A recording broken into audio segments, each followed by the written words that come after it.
What's going on, everybody?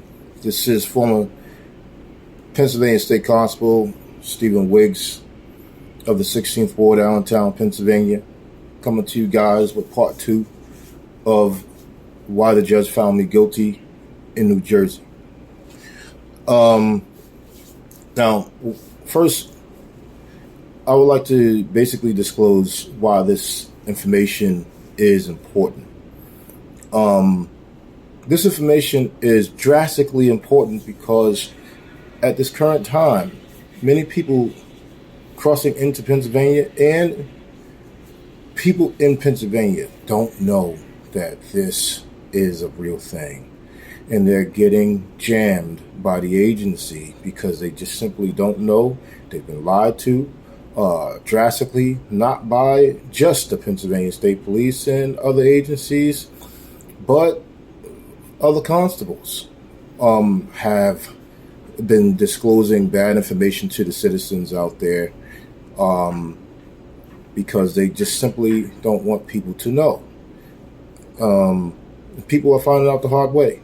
So, the other part to this case law, Act 147, that the judge used to find me guilty maliciously, is that the part of the case law that discloses the true identity and power of the constable, where it says, in the job of the constable is where it says the constable is charged with the conservation of the peace, and states that it's the constable's business to arrest those who violate the peace.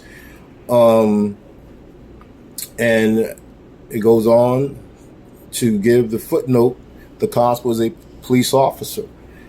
These key components. Now, understand something here. The part where it says the constable is charged with the conservation of the peace, that comes from a 1822 case law, Supreme Court case law, called Commonwealth versus Deacon.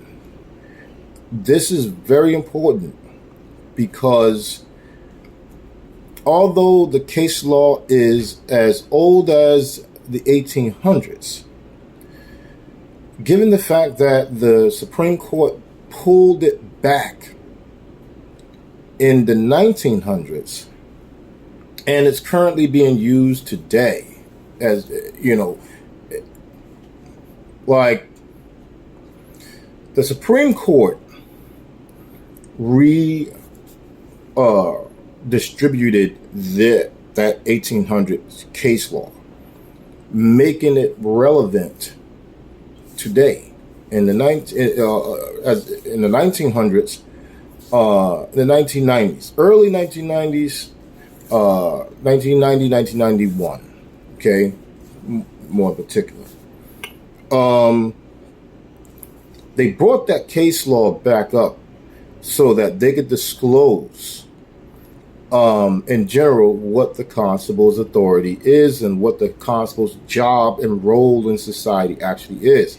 So the constable in Pennsylvania can opt out of judicial work, which is the reason why this judge in my case actually thought to try and use that to find me guilty, because he wanted to basically say the constable did not have to do his duty. He has no job duty to do, because the courts found that particular work is on an independent basis and we did not have to do it.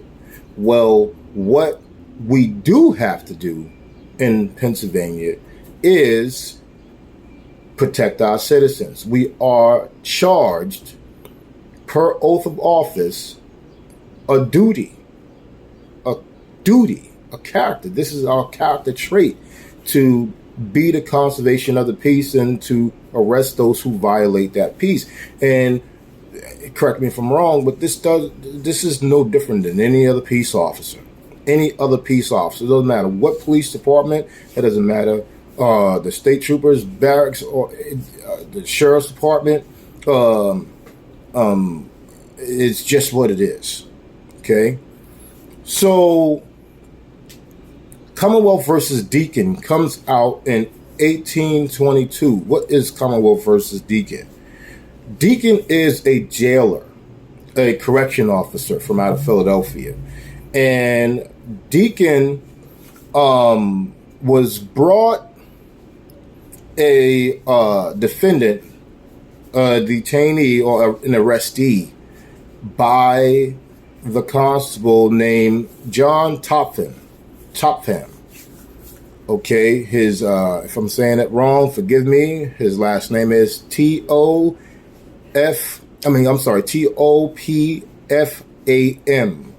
Okay.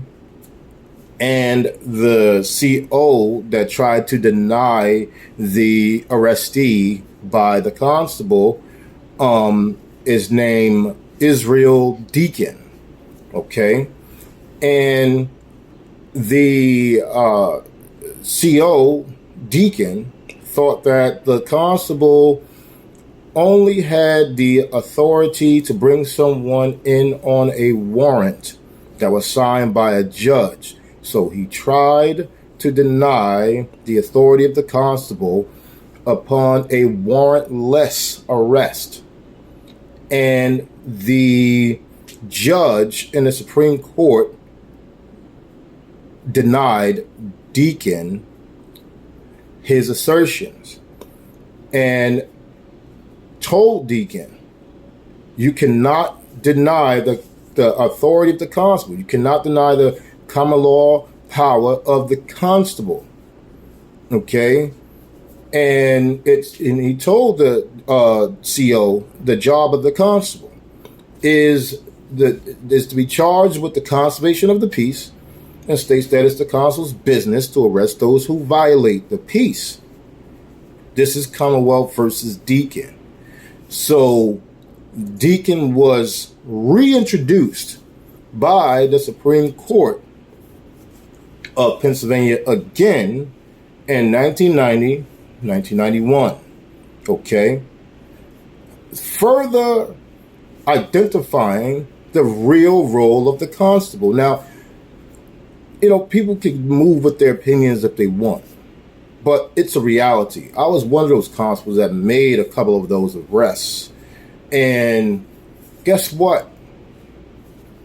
In the law, I'm treated no different than any other public servant out there. Okay? So I really want people to understand what's really going on here. The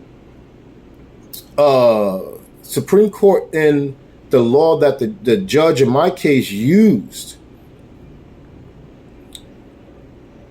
it only was thrown out there in terms of independent contractor because the judge was uttering wording. He was just talking, rumbling off to further describe to the court system what our stance within the judicial system was. Okay? He wasn't saying that our job is to serve the court system. Okay? He was saying that we're not court employees. We're not employees.